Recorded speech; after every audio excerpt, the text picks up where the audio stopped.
अभी तक भी बंद नहीं हुआ है। इनके साथ साथ मुस्लिम व अन्य धार्मिक अल्पसंख्यक समाज के लोगों की भी हालत हर स्तर पर यहाँ काफ़ी ज़्यादा खराब व दयनीय ही बनी हुई है। इतना ही नहीं बल्कि पिछले कुछ वर्षों से केंद्र व अधिकांश राज्यों में भी बीजेपी व आरएसएस की सरकारों के चलते हुए अब इनका विकास एवं उत्थान आदि होना भी काफ़ी हद तक बंद सा हो गया है। आए दिन इन पर खासकर हिंदुत्व की आड़ में हो रही जुल्म जाति भी यहाँ काफ़ी ज़्यादा चरम सीमा पर पहुँच चुकी है। इनके साथ साथ अपर कास्ट समाज में से विशेषकर गरीब लोगों की भी हालत हमें कोई खास अच्छी नज़र नहीं आती है। इनकी गलत कृषि नीतियों के कारण किसान वर्ग भी आए दिन आंदोलित ही रहता है। साथ ही इनकी गलत आर्थिक नीतियों की वजह से देश की अर्थव्यवस्था पर भी इसका काफ़ी बुरा प्रभाव पड़ा है, जिससे यहाँ विशेषकर छोटे एवं मध्यम वर्गीय व्यापारी वर्ग भी काफ़ी ज़्यादा दुखी व परेशान हैं। और अब केंद्र में पूर्व की रही सरकारों की तरह ही वर्तमान भाजपा सरकार में भी यहाँ पूरे देश में गरीबी, बेरोजगारी एवं महंगाई आदि भी लगातार काफ़ी ज़्यादा बढ़ रही है। देश में हर स्तर पर फैला भ्रष्टाचार भी अभी तक खत्म नहीं हुआ है। साथ ही अपने देश की सीमाएं भी अभी तक पूरे तौर से सुरक्षित नहीं हैं। ये भी बड़ी चिंता की बात है। ऐसे में अब आप लोगों को देश में हो रहे लोकसभा आम चुनाव में कांग्रेस, बीजेपी व इनकी सहयोगी पार्टियों को भी केंद्र की सत्ता में आने से ज़रूर रोकना है। जिनकी गलत नीतियों व गलत कार्य प्रणाली आदि को आप लोग काफ़ी हद तक आजमा भी चुके हैं। ऐसी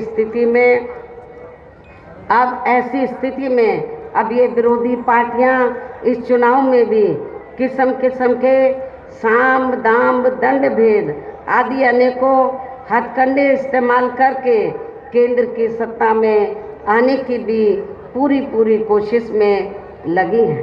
ये सभी विरोधी पार्टियां किस्म किस्म के हथकंडे इस्तेमाल करके तो केंद्र की सत्ता में आने की पूरी कोशिश में लगी हैं, जिनसे अपनी पार्टी के लोगों को हर स्तर पर काफ़ी ज़्यादा सावधान रहना है।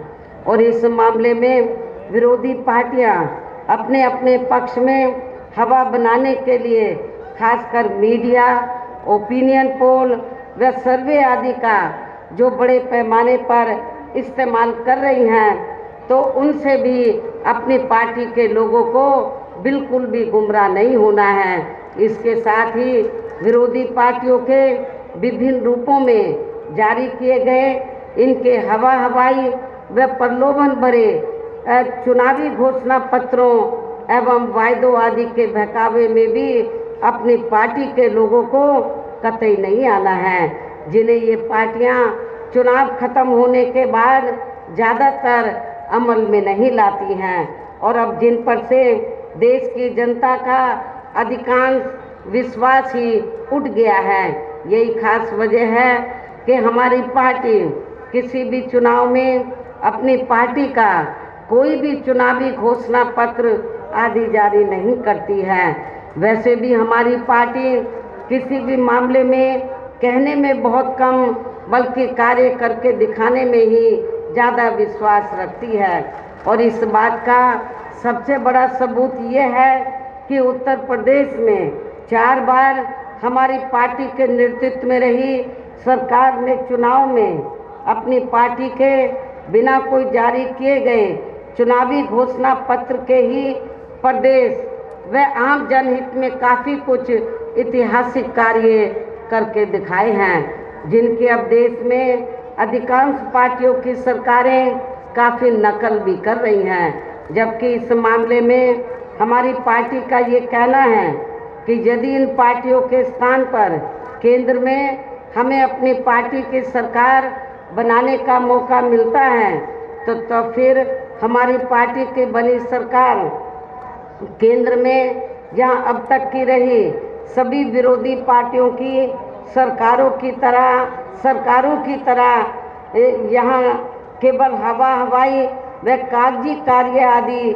नहीं करेगी, बल्कि उत्तर प्रदेश की तरह ही ज़मीनी हकीकत में ठोस कार्य करके दिखाएगी। और इस संदर्भ में आप लोगों को वैसे ये मालूम है कि जब उत्तर प्रदेश में मेरे नेतृत्व में पूर्ण बहुमत की सरकार बनी चौथी बार, तो आपका ये जो नोएडा, ग्रेटर नोएडा, गौतम बुद्ध नगर, पूरा आसपास का क्षेत्र ये काफ़ी खराब स्थिति में था। इसका कोई डेवलपमेंट नहीं किया गया था।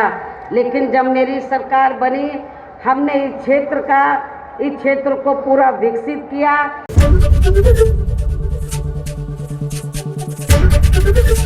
एबीपी गंगा, खबर आपकी, जुबान आपकी।